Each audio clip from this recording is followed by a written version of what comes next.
Greetings, Eric Bakker, the Naturopath. I'm back again. I just got a question on YouTube that I'd like to reply to, and it's, Eric, would the carnivore diet or the Mevi diet be good for somebody with Candida?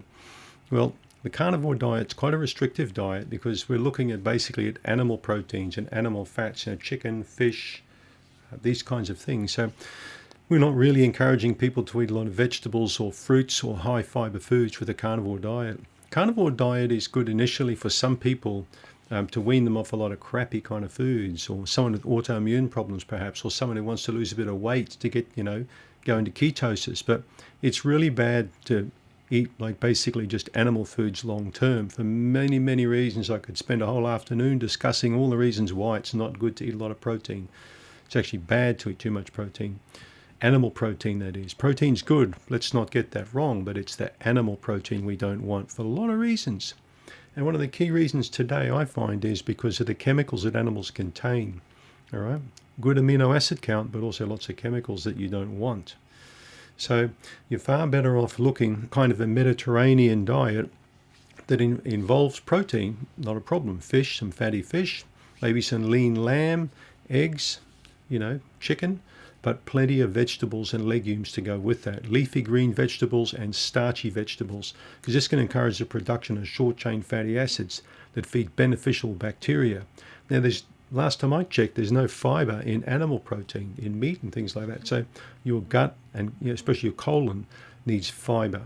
Fiber produces lots of beneficial effects on the body, helps to move stuff out, okay? So, and I've had far too many patients in the past with bowel problems from eating way too much meat. Now, meat's expensive.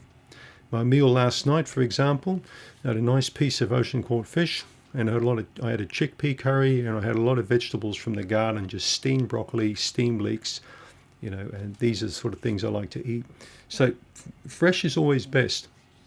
Don't get me wrong, protein's good, but you need to keep your protein intake from animals down. Plant-based proteins are a far better source. I'm a big believer in tofu, for example. I just find it a much better food. I've had tofu for 50 years. I've had tofu. So to answer your question, is the carnivore diet a good one? Or the Mevi diet, meat, eggs, vegetables and yogurt? Not so good long term. Now the Mevi diet is very outdated. It's from the 1980s. We know now that eating that kind of a diet is not as good as a Mediterranean diet. So that's the diet I tend to focus on today. I tend to look at a Mediterranean, Asian-style diet. So in one of my books, I wrote about what I call the foundation diet. So Mediterranean diet is a good word to call it. So check out the Mediterranean kind of diet and then look at an Asian style of eating, stir fries, spices and herbs.